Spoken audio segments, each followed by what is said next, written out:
Doctor ముహూర్తం time అవుతుంది, పార్థు ఇంకా రాలేదేంటి? మీరు కంగారు పడకండి, వాడు వచ్చేస్తాడు.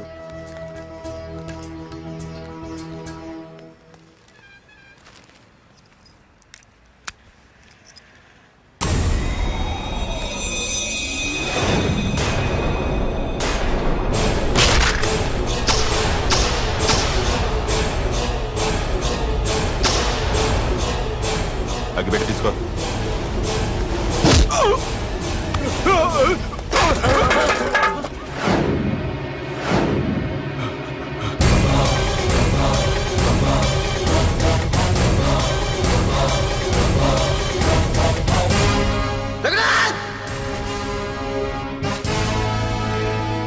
ఏంట్రా ఏమైంది?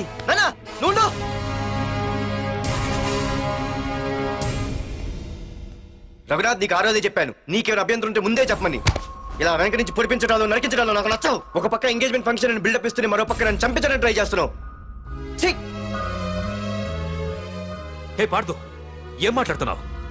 నిజం మాట్లాడుతున్నాను, చెప్పరా చెప్పు. మీరే కదా నన్ను చంపేమంది. నేను చంపబడటం ఏంట్రా? పార్థు నా కాబోయే అల్లుడు. అయ్యా, మీరు అమెరికా వెళ్తూ ఒక కవర్ ఇచ్చారు కదయ్యా. అవును ఇచ్చాను. ఆ కవర్ లో ఈ బాబు ఫోటోనే ఉందయ్యా.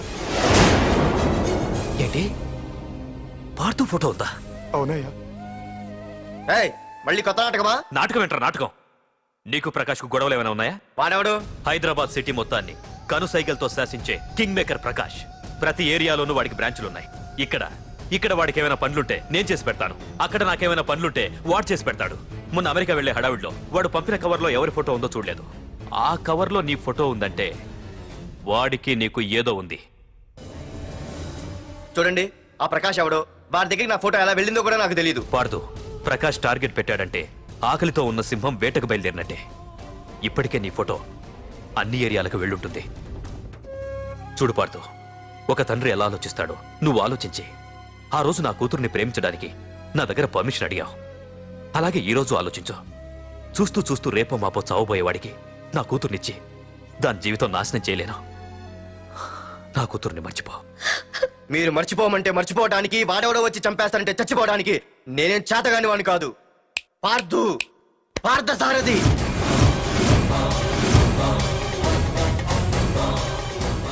నేను మామూలుగా దేనికి ఫిక్స్ అవ్వను. వన్స్ ఫిక్స్ అయ్యానంటే ఎవ్వడడ్డొచ్చినా డ్రాప్ అవ్వను. నేనే హైదరాబాద్ వెళ్తా, ఆ ప్రకాష్ ఎవడు వాడి సంగతి ఏంటో తేల్చుకుని వస్తా. మాధురి, పెద్దలు నిర్ణయించిన ముహూర్తానికి ఈ నెల 28వ తారీఖు రాత్రి 9:29 సింహాచలం గుళ్ళో మన పెళ్లి.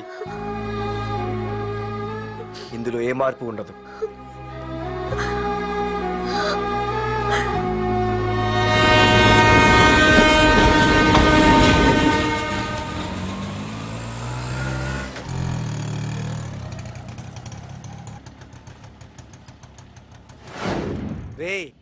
కండ్లు ఎక్కువ పెంచితే పక్షవాత వస్తుందట్రా.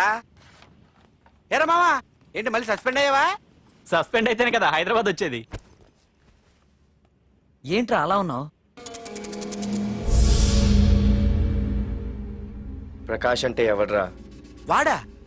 వాడెందుకురా ఇప్పుడు? నన్ను చంపడానికి ట్రై చేస్తున్నాడు. వాడు నిన్ను చంపడానికి ట్రై చేయటం ఏంట్రా? అదే నాకు అర్థం కావట్లేదు. ఒరేయ్, ఆ రోజు మార్కెట్ లో కొట్టావు చూడు, వాళ్ళు ప్రకాష్ మనుషులేరా? ఇవన్నీ వాళ్ళకి మామూలేరా. కొడతారు, కొట్టించుకుంటారు, చంపుతారు, చేస్తారు. అంతెందుకు, మన స్టేషన్కి వెళ్ళే దారిలో రోడ్డు పక్కన ఆ ప్రకాష్ తమ్ముని ఎవరో చంపి పడేశారు తెలుసా? పేపర్లు కూడా పడింది. ఆ పేపర్ ఉందా?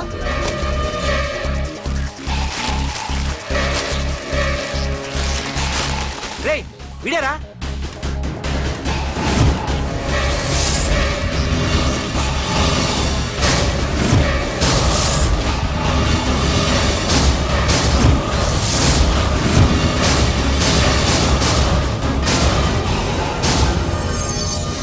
ఆ రోజు మా నాన్న ఫోన్ రాగానే నేను వైజాగ్ వెళ్ళటానికి స్టేషన్కి బయలుదేరాను. Auto auto auto!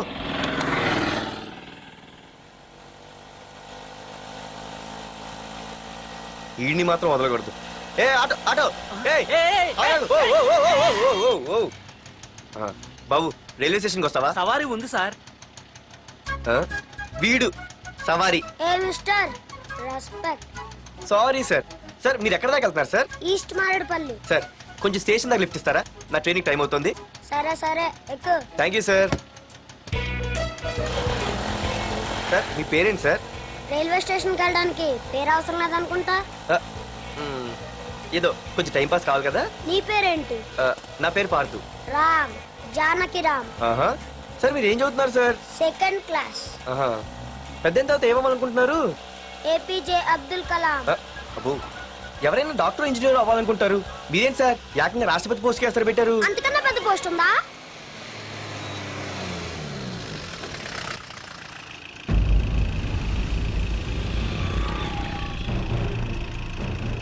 అన్నా అన్నా వాడే అన్న ఆ రోజు మార్కెట్లో నన్ను మన వాళ్ళని కొట్టింది. వాడు మన ఏరియాకి వచ్చి మన వాళ్ళనే కొట్టాడంటే అది మన ఇజ్జత్కే సవాలన్నా. అన్ని వేసేయాలన్నా. అన్నా మిస్ అయిపోతున్నాడన్నా.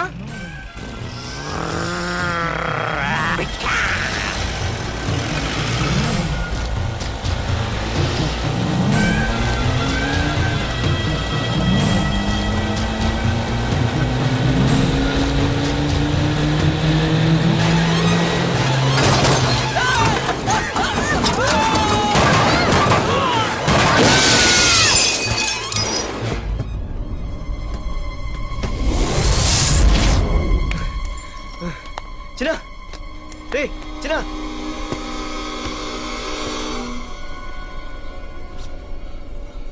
రే చిన్న చిన్న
ఆ తర్వాత బాబుని హాస్పిటల్లో అడ్మిట్ చేసి నేను వైజాగ్ వెళ్ళిపోయాను.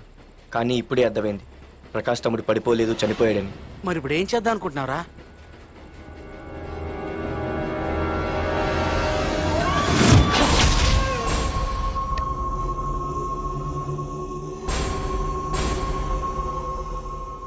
బాగున్నాడు కదరా కుర్రాడు. అవనా చాలా స్మార్ట్గా ఉన్నాడు.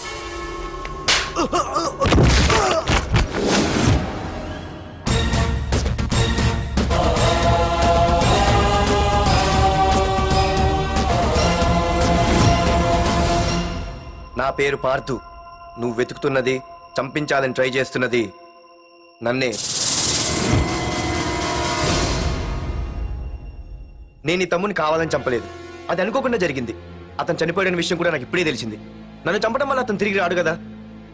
అందుకు నీ మనుషులు నా వెంట పట్టడం, నన్ను చంపాలని ట్రై చేయడం, నేను వాళ్ళని తిరిగి కొట్టడం, ఇవన్నీ నాకు నచ్చవు. నీ తమ్ముడు చనిపోయినందుకు నువ్వెంత బాధపడుతున్నావో, పొరపాటున నా చేతిలో ఒకరు చనిపోయినందుకు నేను అంతే బాధపడుతున్నాను. అందుకే ఈ విషయం ఇక్కడితో వదిలేస్తే ఇద్దరికీ మంచిది. అర్థం చేసుకో. అర్థం చేసుకున్నాను. నిన్ను తప్పుగా అర్థం చేసుకున్నాను, చాలా తప్పుగా. నా తమ్ముణ్ణి చంపినవాడు నాకు భయపడి ప్రాణభయంతో ఎక్కడో దాక్కునుంటాడనుకున్నాను. కానీ చంపింది నేనే అని చెప్పే దమ్మునవాడు అనుకోలేదు. చూస్తా, నీ దమ్మేంటో ఇప్పుడు చూస్తా. ఒరేయ్ తమ్ముడు, చూసావా, మొదటిసారి వీడు నిన్ను చంపినవాడు నా ముందుకొచ్చాడు. ఈ రోజే వీడిని ముక్కలు ముక్కలుగా నరికి నీ రుణం తీర్చుకుంటా. రేయ్, వేసేయండి రా వాడిని.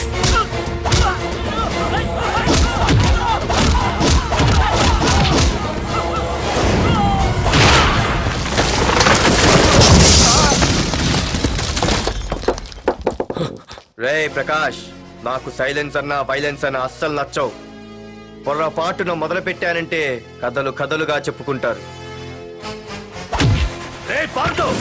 ఇంకొకసారి నువ్వు ఈ పార్దుని తలుచుకుంటే నీ చావుని నువ్వు తలుచుకున్నట్టే.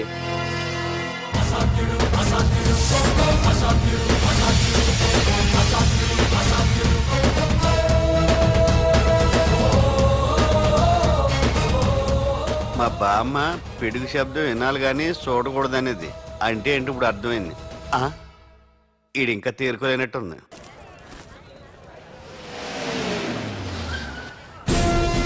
ఎక్కడి నుంచి వస్తున్నావు? నాకు తెలుసు, ప్రకాష్ దగ్గర నుంచి కదూ.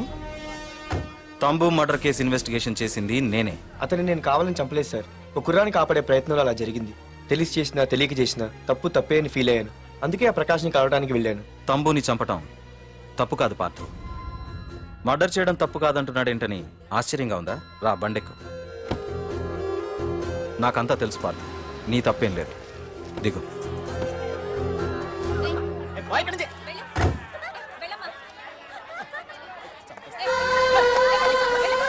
ఆమె ఎవరో తెలుసా? నాకంటే ముందు నా పోస్టులో ఉన్న పోలీస్ ఆఫీసర్ భార్య. తన కళ్ళ ముందే తన భర్తని ఆ తంబుగాడు అతి దారుణంగా నరికి చంపేశాడు. అది చూసి ఆవిడ పిచ్చిదైపోయింది.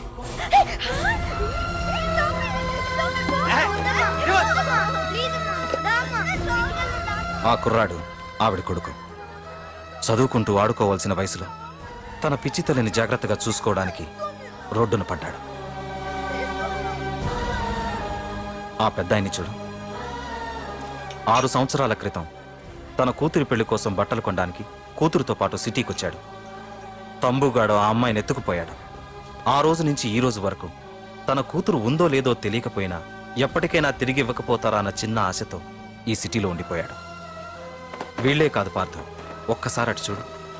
పశువులు కూడా ఉండలేని ఈ మురికి నీళ్ల పక్కన వీళ్ళు ఎందుకుంటున్నారో తెలుసా? ఆ ప్రకాష్ గాడు తన తమ్ముడి పేరు మీద మల్టీప్లెక్స్ కట్టడానికి వీళ్ళుండే ఇళ్లని ఖాళీ చేయించి తన సొంతం చేసుకున్నాడు. వాణ్ణి ఎదిరించలేక, వేరే దారి లేక వీళ్ళంతా ఈ దుర్భరమైన జీవితాన్ని గడుపుతున్నారు. ఇప్పుడు చెప్పు పార్థ, తంబుని చంపడం తప్పని ఇంకా నువ్వు ఫీల్ అవుతున్నావా? నువ్వు అడగచ్చు, ఇన్ని జరుగుతుంటే మీరేం చేస్తున్నారని. మా అధికారమే మాకు అడ్డమైంది. ప్రకాష్ గారిని టచ్ చేస్తే చాలు మినిస్టర్స్ నుంచి ఫోన్ కాల్స్, ఒక్కడుగు ముందుకేస్తే చాలు వెనక్కి రమ్మని హైకమాండ్ నుంచి ఆర్డర్స్. నా దృష్టిలో ప్రకాష్ని అరెస్ట్ చేయకపోవడం ఎంత తప్పో నిన్ను అరెస్ట్ చేయడం కూడా అంతే తప్పు. ఇదిగో నీ పర్స్. తంబు డెడ్ బాడీ దగ్గర దొరికింది. పార్థు, నిశ్చింతగా ఊరెళ్ళి నువ్వు ప్రేమించిన అమ్మాయిని పెళ్లి చేసుకుని హ్యాపీగా ఉండు.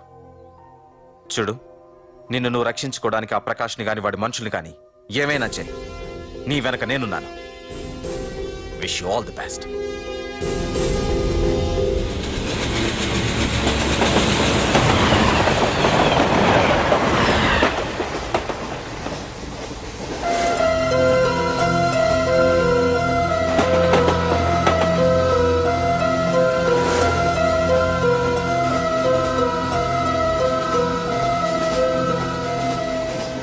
సార్ ఆకలి వేస్తుంది సార్, ప్లీజ్ సార్. అమ్మ ఆకలి వేస్తుందమ్మా. Sir please sir.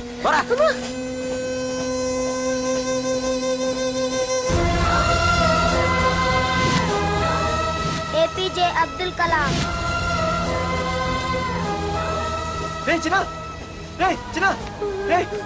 ఏంద్రా నీకు? ఏంటి ఇలా ఉన్నావు? ఏమైందో చెప్పరా?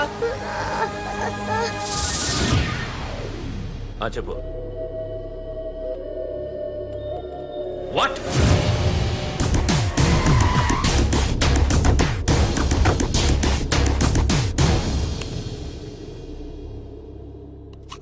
అన్నా, తమ్ముడిని చంపింది వరదరాజులు కాదన్నా, ఓ కాలేజీ కుర్రాడు. ఎవడ్రా? ఎక్కడుంటాడు వాడు? చెప్పు. పేషెంట్ ని డిస్టర్బ్ చేయకండి. అతను ఇప్పుడే కోమా నుంచి కోలుకున్నాడు. చనిపోయే ప్రమాదం ఉంది. రే, నా తమ్ముడు ఆల్రెడీ చచ్చిపోయాడు రా. వెళ్ళు. చెప్పు. అన్నా, ఆడెక్కడ ఉంటాడో తెలియదు కానీ ఆడితో పాటు ఆ స్కూల్ కుర్రాడు కూడా ఉన్నాడన్నా. రే, వీడిని బండి ఎక్కించండి. అలాగన్నా.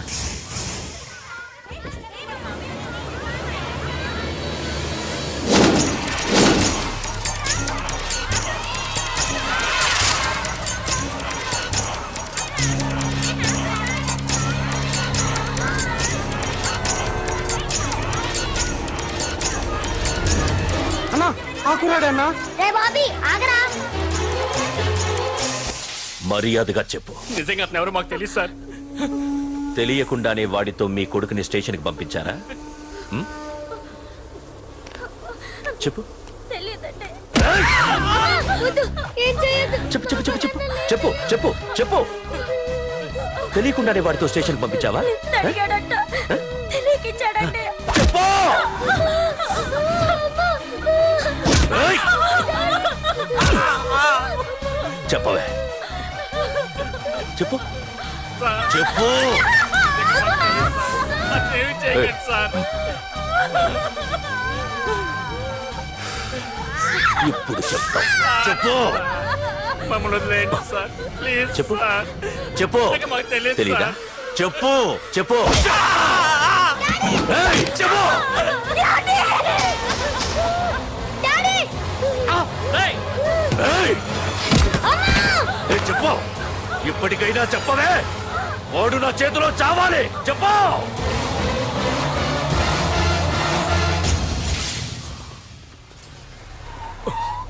సార్, వాడి గురించి ఇన్ఫర్మేషన్ తెలిసింది సార్. ఇది వాడి ఫోటో. అన్నా వీడే నా తమ్ముడు చంపింది వీడే.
అయ్యో, మన భోగిలు విడిపోయాయి.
నిన్ను తలుచుకుంటే చావును తలుచుకున్నట్ట. అంత మగాడివా? ఇప్పుడు తలుచుకోరా, ఎవరిని తలుచుకుంటావు?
గురించైనా ఒకసారి ఆలోచించు ప్రకాష్. ఇప్పుడు నా ఆలోచన, ఆవేశం అంతా పార్థుగాడి చావు గురించే. ఆల్రెడీ నా మనుషులు వెళ్ళారు. 5 నిమిషాల్లో వాడిని కాదు, వాడి శవాన్ని తీసుకొస్తాను.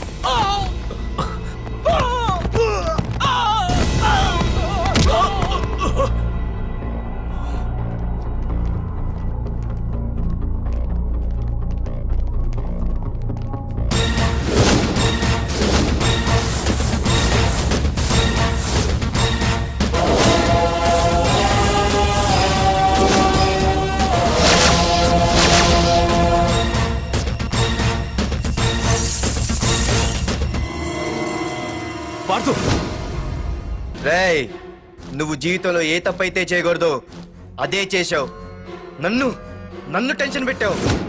నా మూలంగా అభంశుభం తెలియని పసివాడి తల్లిదండ్రులను చంపి వీన్ని అడుక్కు తిని అనాథం చేశావు. నీ వల్ల అన్యాయం అయిపోయిన ఈ పసివాడి మీద ప్రమాణం చేసి చెప్తున్నా, నా పెళ్లికి పంతులు పంచాంగం చూసి పెట్టిన ముహూర్తం ఈ 28.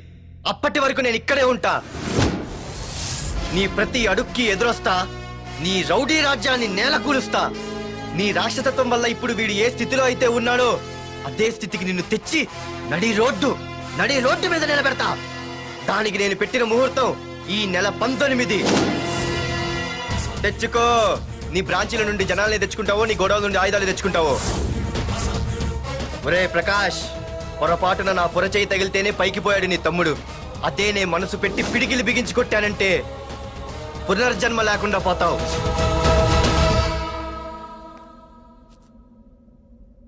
మళ్ళీ చెబుతున్నా, నేను ఒంటరి. నీ మనుషులు 100లైనా 1000లైనా ఏరి పారేస్తా.